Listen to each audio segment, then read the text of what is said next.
सत श्री अकाल दोस्तों, मेरे चैनल स्टडी फॉर जीके थोड़ा स्वागत है। अज गल करांगे इंडियन पॉलिटी के चैप्टर लोकल सैल्फ गवर्नमेंट की। लोकल सैल्फ गवर्नमेंट के विच जिस टॉपिक बारे गल करांगे वो है पंचायती राज सिस्टम। इस तो पहला अपलोड की हुई वीडियोज़ में देख लेना, और अगर मेरे चैनल स्टडी फॉर जीके को सबसक्राइब नहीं किया तो प्लीज़ कर लो, बैल आइकन को प्रेस कर लो ताकि अपडेट समय सिर मिल सके। तो शुरू करते हैं। Who among the following is known as the father of local self government? देखो, लोकल सैल्फ गवर्नमेंट के फादर के रूप में किसनों मन्निया जाता है? तो लोकल सैल्फ गवर्नमेंट के फादर मन्ने जाते हैं लॉर्ड रिपन। देखो, लॉर्ड रिपन ने लोकल सैल्फ गवर्नमेंट के लिए एक एक्ट लैके आंदा सी 1882 दे विच, और इस एक्ट के द्वारा सब तो पहली लोकल सैल्फ गवर्नमेंट दी स्थापनावां कीतियां गईयां। तो इसे करके लॉर्ड रिपन नूं father of local self government कहा जाता है। तो इस क्वेश्चन का राइट आंसर है 3। The Balwant Rai Mehta committee was associated with. देखो, बलवंत राय मेहता कमेटी इन्हां विचों किस नाल एसोसिएटेड सी? Industrial policy, banking reform and central state relation. तो देखो, जो बलवंत राय मेहता कमेटी सी ये बनाई गई सी पंचायती राज के लिए। तो इसका जो राइट आंसर है ये है 3। एक्चुअल विच बलवंत राय मेहता कमेटी है जो ये बनी सी 16 जनवरी 1957 ਦੇ ਵਿੱਚ, और इसने ही रिकमेंडेशनस दित्तियां सी पंचायती राज दियां, जिहदे विच 3 टायर स्ट्रक्चर की गल भी बलवंत राय मेहता कमेटी ने की सी। और इस जो बलवंत राय मेहता कमेटी की रिकमेंडेशन सी, इसनूं NDC ने एक्सैप्ट किया सी 1958 दे विच। नैशनल डिवेलपमेंट कौंसल ने एक्सैप्ट कर लिया सी 1958 दे विच। तो इन्नी डिटेल इस क्वेश्चन की याद रखनी है। डेमोक्रेटिक डिसेंट्रलाइजेशन मीनस, देखो डेमोक्रेटिक डिसेंट्रलाइजेशन का मतलब की है? तो डेमोक्रेटिक डिसेंट्रलाइजेशन का मतलब है लोकल गवर्नमेंट, लोकल लैवल पे गवर्नमेंट जिहड़ी है उसनूं डिवेलप करना, और लोगों की पार्टिसिपेशन नूं जिहड़ा हैगा वो अगे लैके आना, या उन्होंने पार्टिसिपेशन, लोगों की पार्टिसिपेशन गवर्नमेंट दे विच जिहड़ी सीगी वो यकीनी बनाना। तो इस क्वेश्चन का राइट आंसर है 4। Who had proposed the idea of 3 tyre Panchayati raj system? तो मैं तुहानूं दस्सिया कि 3 टायर पंचायती राज सिस्टम का जो आइडिया सी ये दिता सी बलवंत राय मेहता कमेटी ने। देखो, एक्चुअल विच बलवंत राय मेहता कमेटी जो सी इसनूं बनाया गया सी NDC वालों, नैशनल डिवेलपमेंट कौंसल वालों। कादे लई बनाया गया सी? तो उस समय एक कम्युनिटी डिवेलपमेंट प्रोग्राम चलता पिया सी, उस प्रोग्राम नूं एग्जामिन करने के लिए बनाया गया सी। कम्युनिटी डिवेलपमेंट नूं एग्जामिन करने के लिए बलवंत राय मेहता कमेटी NDC वालों ही अपॉइंट की गई, लेकिन उत्ते बलवंत राय मेहता कमेटी ने ही जिहड़ी अपनी रिकमेंडेशन दी सी पंचायती राज सिस्टम की, और उहदे विच इस सिस्टम दे विच जो स्ट्रक्चर की गल की वो 3 टायर स्ट्रक्चर की इन्हां ने गल की। अगर 3 टायर स्ट्रक्चर की भी गल की तो किहड़े-किहड़े 3 टायर स्ट्रक्चर सी? तो एक सी ग्राम पंचायत,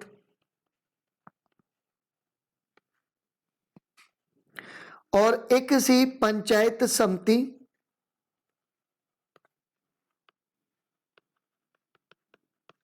और एक सी जिला परिषद। तो ये 3 जो सी स्ट्रक्चर, 3 टायर स्ट्रक्चर जिहड़ा सी ये दिता सी बलवंत राय मेहता कमेटी ने। तो इस क्वेश्चन का राइट आंसर है 1। The committee appointed in 1977 to review working of the Panchayati Raj chaired by। देखो, पंचायती राज सिस्टम दे विच जिन्ना भी कम सीगा उसका रिव्यू करने दे लई एक कमेटी अपॉइंट की गई सी 1977 दे विच, और इस कमेटी का जो चेयरमैन सी वो कौन सी? तो वो सी अशोक मेहता, और इस कमेटी का नाम भी की सीगा? अशोक मेहता कमेटी।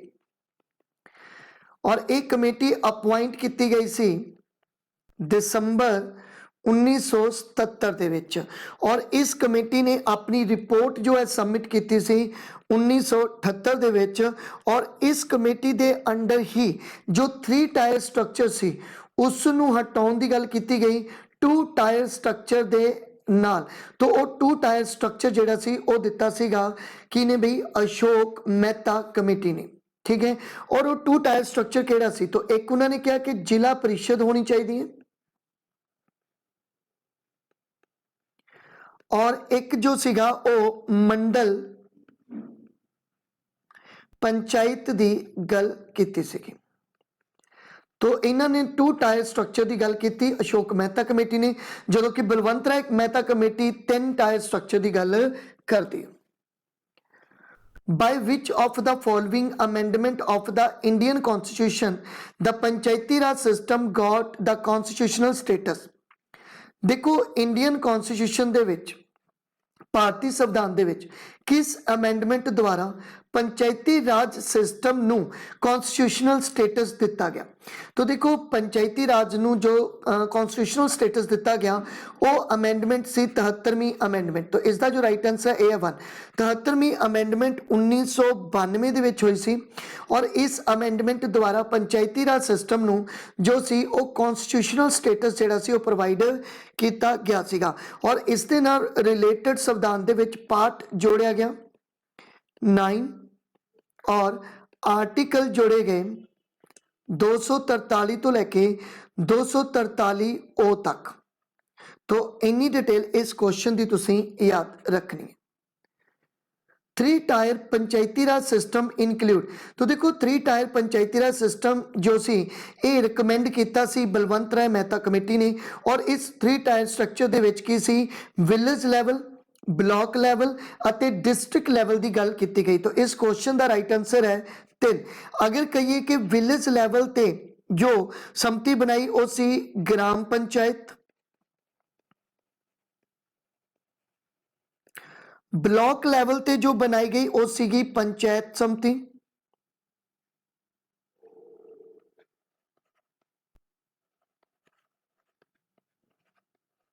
और जो डिस्ट्रिक्ट लैवल ते सी ए सी जिला परिषद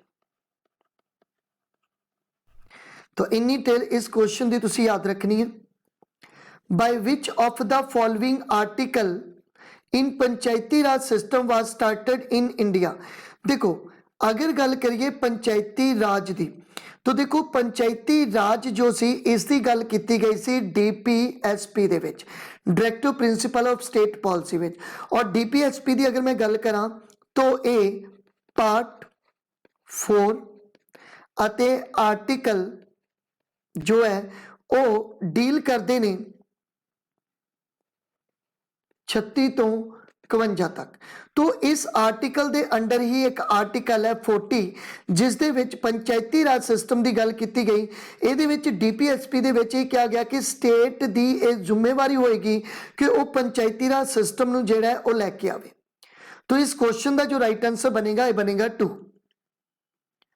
Which of the following Indian states first adopt the 3 tyre Panchayati raj system देखो पंचायती राज सिस्टम जो 3 टायर पंचायती राज सिस्टम सी ये सब तो पहला किस स्टेट ने अडॉप्ट किया तो देखो ये अडॉप्ट किया सी राजस्थान ने सब तो पहला पंचायती राज सिस्टम राजस्थान के डिस्ट्रिक्ट नागौर दे विच लिया गया और इस डिस्ट्रिक्ट दे विच जो इनैगूरेट किया सीगा पंचायती राज सिस्टम नूं वो किया सी पंडित जवाहर लाल नेहरू ने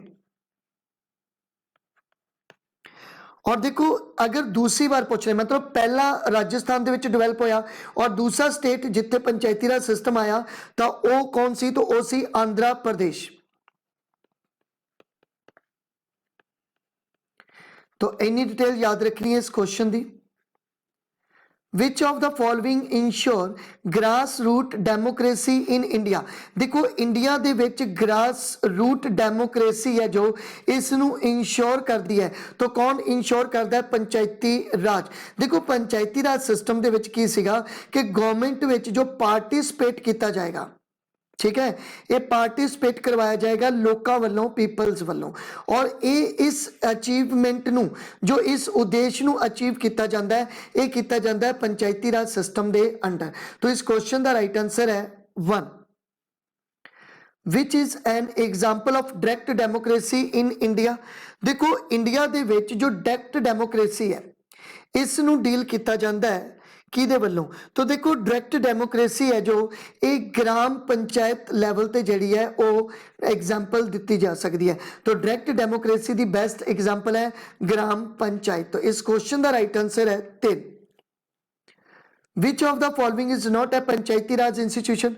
देखो इन्हां विचों केड़ा पंचायती राज इंस्टीट्यूशन का पार्ट नहीं है। तो विलेज कौंसल ये बिल्कुल है, उस तो बाद विलेज पंचायत ये भी बिल्कुल है, जुडिशियल पंचायत ये भी बिल्कुल है। तो इसका जो राइट आंसर बनेगा वो बनेगा 3। तो देखो 3 की अगर मैं गल करा विलेज कोऑपरेटिव सोसाइटी तो ये पंचायती राज इंस्टीट्यूट दे विच नहीं आती। तो इस क्वेश्चन का राइट आंसर है 3। Term panchayati raj was coined by. देखो पंचायती राज जो शब्द है, जो वर्ड है, ये किसने क्वाइंड किया। तो देखो पंचायती राज शब्द क्वाइंड किया सी पंडित जवाहरलाल नेहरू ने। तो इस क्वेश्चन का राइट आंसर बनेगा 4। विच committee was propose 2 tyre Panchayati raj system.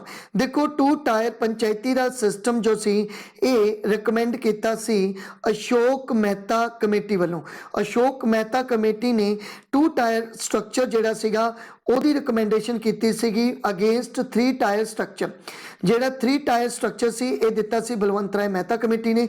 लेकिन बाद विच जदों पंचायती राज इंस्टीट्यूट दे वर्क नू एग्जामिन करने दे लई जो अशोक मेहता कमेटी बनाई गई सी 1977 विच, तो इसने अपनी रिकमेंडेशन दे विच 2 टायर स्ट्रक्चर दी गल कीती सी। और ये 2 टायर स्ट्रक्चर केड़ा सीगा, एक सी जिला परिषद और दूसरा सीगा मंडल पंचायत। तो इस क्वेश्चन का राइट आंसर है 2। 1 which date national panchayati raj day observe. देखो पंचायती राज डे ऑब्जर्व किया जाता है अप्रैल 24 दे विच। एक्चुअल दे विच इस नू जो लागू किया गया सी 24 अप्रैल 1993 ਦੇ ਵਿੱਚ ਇਹ ਜੋ ਸੀ ਇਸ ਨੂੰ ਅਡਾਪਟ ਕੀਤਾ ਗਿਆ ਸੀ ਪੰਚਾਇਤੀ ਰਾਜ ਸਿਸਟਮ ਨੂੰ। ਇਸ ਕਰਕੇ 24 ਅਪ੍ਰੈਲ ਦਾ ਜੋ ਡੇਟ ਹੈ ਉਸ ਨੂੰ ਅਸੀਂ ਪੰਚਾਇਤੀ ਰਾਜ ਦੇ ਰੂਪ ਵਿੱਚ ਮਨਾਉਂਦੇ ਹਾਂ। तो इस क्वेश्चन का जो राइट आंसर है ये है 4। in which 5-year plan the Panchayati raj system was introduced in India for first time। देखो पहली बार पंचायती राज सिस्टम जो इंट्रोड्यूस किया गया उस समय केड़ा 5-year प्लान चलता पाया सी। तो याद रखियो उस समय सेकेंड 5-year प्लान जिहड़ा सी ओह चलता पाया सी, क्योंकि उस समय 1959 ਦੇ ਵਿੱਚ ਜਿਹੜਾ ਸੀ ਉਹ ਪੰਚਾਇਤੀ ਰਾਜ सिस्टम ਨੂੰ इंट्रोड्यूस किया गया सी सब तो पहला राजस्थान ਦੇ ਵਿੱਚ। तो इस क्वेश्चन का जो राइट आंसर बनूंगा ये बनूंगा 2। The 3 tier panchayati raj in villages for state having population above.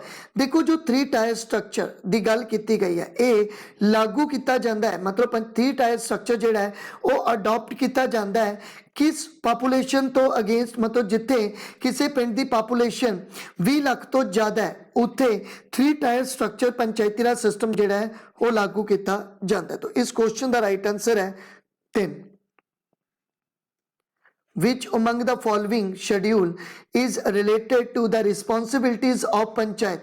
देखो पंचायत दियां जो रिस्पॉन्सिबिलिटीज है उन्हां नाल संबंधित केड़ा शेड्यूल ऐड किया गया सी। तो ये ऐड किया गया सी 11वां शेड्यूल। देखो 11वें शेड्यूल दे दोबारा, ठीक है, जो 11वां शेड्यूल ऐड किया गया, ठीक है, इस शेड्यूल दे अंडर 243 जी नाम का एक आर्टिकल इंक्लूड किया गया और इस 243 जी के अंडर ही टोटल 29 फंक्शन ਜਿਹੜੇ ਸੀਗੇ ਉਹ ਪੰਚਾਇਤੀ ਰਾਜ ਸਿਸਟਮ ਨੂੰ ਦਿੱਤੇ ਗਏ ਕਿ मतलब पंचायत ਜਿਹੜੀ ਹੈ ਉਹ 29 ਜਿਹੜੇ ਹੈ ਉਹ ਕੰਮ ਕਰੇਗੀ। तो 11th ਸ਼ਡਿਊਲ ਸੰਬੰਧਿਤ ਹੈ ਪੰਚਾਇਤ ਨਾਲ ਔਰ ਇਸ 11th ਸ਼ਡਿਊਲ ਦੇ ਵਿੱਚ ਆਰਟੀਕਲ ਡੀਲ ਕਰਦਾ 243 ਜੀ ਜਿਹਦੇ ਵਿੱਚ ਪੰਚਾਇਤਾਂ ਦੇ 29 ਕੰਮ ਜਿਹੜੇ ਆ ਉਹ ਦੱਸੇ ਗਏ। तो इस क्वेश्चन का राइट आंसर है 3। Ashok Mehta committee in 1977 recommended for the establishment of. देखो 1970 ਵਿੱਚ अशोक मेहता कमेटी आई और इस ਦੀਆਂ रिकमेंडेशन जो सी उस ਦੀਆਂ रिकमेंडेशन ਦੇ अकॉर्डिंग ਇਹਨਾਂ ਨੇ 2 टायर स्ट्रक्चर ਦੀ ਗੱਲ ਕੀਤੀ। तो ਇਹ ਜਿਹੜਾ 2 टायर स्ट्रक्चर ਸੀ ਉਹਦੇ ਵਿੱਚ ਮੇਨ ਜੋ ਨਵਾਂ स्ट्रक्चर ऐड ਕੀਤਾ ਉਹ ਸੀ मंडल पंचायत। एक ਇਹਨਾਂ ਨੇ ਜ਼ਿਲ੍ਹਾ परिषद ਕੀਤਾ और एक किया मंडल पंचायत। तो मंडल पंचायत जिहड़ा सी वो एस्टैबलिश करन दी गल कीती सी अशोक मेहता कमेटी ने।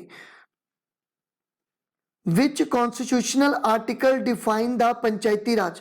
देखो पंचायती राज जो सिस्टम है इसनू केड़ा आर्टिकल संविधान का डिफाइन करता है तो वह है 243। तो इस क्वेश्चन का राइट आंसर है 3 और 243 तो लैके 243 ओ तक जो है ये पंचायती राज सिस्टम के आर्टिकल डिफाइन किए जाते हैं। Under constitutional article 243 D in panchayat who gets reservation. देखो 243 डी आर्टिकल दे अंडर पंचायत दे विच किन्ना नू रिजर्वेशन दी गई। तो देखो ये शेड्यूल ट्राइब्स अते शेड्यूल कास्ट नू रिजर्वेशन दी गई। तो इस क्वेश्चन का राइट आंसर है 3 ए अते बी दोनों ही। Which constitutional article define disqualification for the members of panchayat. देखो पंचायत दे मैंबरां दी डिसक्वालीफिकेशन दी अगर गल करिए तो केड़ा आर्टिकल जिहड़ा है वो डील करता है डिसक्वालीफिकेशन ऑफ मैंबर्स ऑफ पंचायत। तो वो आर्टिकल जो है ये डील करता है 243 एफ। तो 243 एफ का संबंध है डिसक्वालीफिकेशन दे नाल मैंबरां दी। In the panchayati raj system the panchayat samiti is constitute at the. देखो पंचायत समिति जो है एक किस लैवल ते काम करती है। तो देखो पंचायत समिति जो है ये ब्लॉक लैवल ते काम करती है। मतलब ब्लॉक लैवल ते पंचायत समिति जी है वो बनाई जाती है। ठीक है तो ये मैं तुहानू पहले ही दस चुका जो विलेज लैवल ते है उस ते ग्राम सभा काम करेगी। ठीक है जो ब्लॉक लेवल पे है उत्ते पंचायत समिति काम करेगी और जो डिस्ट्रिक्ट लेवल पे है ठीक है उस ते जिला परिषद जिहड़ी है वो काम करेगी। तो ये तुसी याद रखना है। Panchayati raj system has an intermediate tier known as. देखो जो 3 टायर स्ट्रक्चर है इस 3 टायर स्ट्रक्चर दे विच इंटरमीडिएट का काम कौन करती है। तो देखो 3 टायर स्ट्रक्चर दे विच जो इंटरमीडिएट का काम करती है वो कौन करती है। तो देखो वो करती है अपने कोले पंचायत समिति। तो पंचायत जो समिति है ये मतलब इंटरमीडिएट का काम करती है। In order to ensure free and fair election and to conduct all election to the panchayat, the power is vested with। देखो किस कोले एक पावर है कि वो ये इंश्योर करे कि जिन्ने भी पंचायत दे इलैक्शन होए हैं वो बिल्कुल सही होए हैं फ्री होए हैं। तो ये जो पावर है पंचायत दे इलैक्शन करवाउण दी ये है स्टेट इलैक्शन कमीशन कोले। तो स्टेट इलैक्शन कमीशन ही ये ਜਿਹੜਾ ਹੈਗਾ ਉਹ इंश्योर करता है कि जो पंचायतां दी इलैक्शन है वो बिल्कुल सही तरीके नाल होण। तो इस क्वेश्चन का राइट आंसर है 3। In which dynasty was found the best system of panchayati raj. देखो अगर मैं एंशियंट इंडिया की गल करा तो एंशियंट हिस्टरी दे विच एंशियंट इंडिया दे विच केड़ी डायनेस्टी सी जिन्हें पंचायती राज सिस्टम नू इंट्रोड्यूस किया तो वो सी चोला डायनेस्टी। चोला डायनेस्टी दे विच तुहानू पंचायती राज दे कुछ सिस्टम जिहड़ा हैगा वो देखण नू मिलदा है। पंचायती राज सिस्टम का जो कॉन्सैप्ट है वो चोला डायनेस्टी ने ही सब तो पहला शुरू किया सीगा। How many posters are reserved for women at all levels in Panchayati Raj. Very important question है। देखो तीनों पंचायती राज लैवल ते जो वोमेन नू रिजर्वेशन दी जाती है वो कितनी दी जाती है तो वो है 1/3। देखो 1/3 जी है वो रिजर्वेशन होएगी किसकी पंचायती राज सिस्टम के अंडर वोमेन्स की। तो इस क्वेश्चन का राइट आंसर है 1। which committee was recommended for the constitutional status for panchayat. देखो पंचायतां नूं जो constitutional status दिता जाना है ये किस कमेटी दी रिकमेंडेशन ते दिता गया, तो याद रखियो एक कमेटी दी रिकमेंडेशन सी LM सिंह कमेटी दी रिकमेंडेशन ते ही पंचायतां नूं जो सी वो constitutional status दिता गया सी। तो इस क्वेश्चन दा जो राइट आंसर है ये है 4। इन इंडिया पंचायत इज, देखो इंडिया दे विच जो पंचायत है ये केड़ा यूनिट है कि ये एडमिनिस्ट्रेटिव यूनिट है, लेजिस्लेटिव यूनिट है, एग्जीक्यूटिव या जुडिशरी। तो याद रखियो ये एक एडमिनिस्ट्रेटिव यूनिट है। तो पंचायतां एक एडमिनिस्ट्रेटिव यूनिट दे लैवल ते ही काम करदियां। All India institute of local self government, देखो ऑल इंडिया इंस्टीट्यूट जो लोकल सेल्फ गवर्नमेंट नाल संबंधित है ये कित्थे है, तो इसका हैडक्वार्टर कित्थे है। तो अगर पूछ लें कि ऑल इंडिया इंस्टीट्यूट का हैडक्वार्टर है तो वो है मुंबई दे विच। तो इस क्वेश्चन का जो राइट आंसर है ये है 4। तो thank you for watching. Please मेरे चैनल स्टडी फॉर जीके ਨੂੰ सब्सक्राइब कर लो, बैल आइकन ਨੂੰ प्रेस कर लो ताकि अपडेट समय सिर मिल सके और इस सीरीज ਦੀਆਂ ਵੀਡੀਓਜ਼ ਨੂੰ ਦੇਖਣ ਲਈ ਮੇਰੇ ਨਾਲ जुड़े रहो। तो थैंक यू।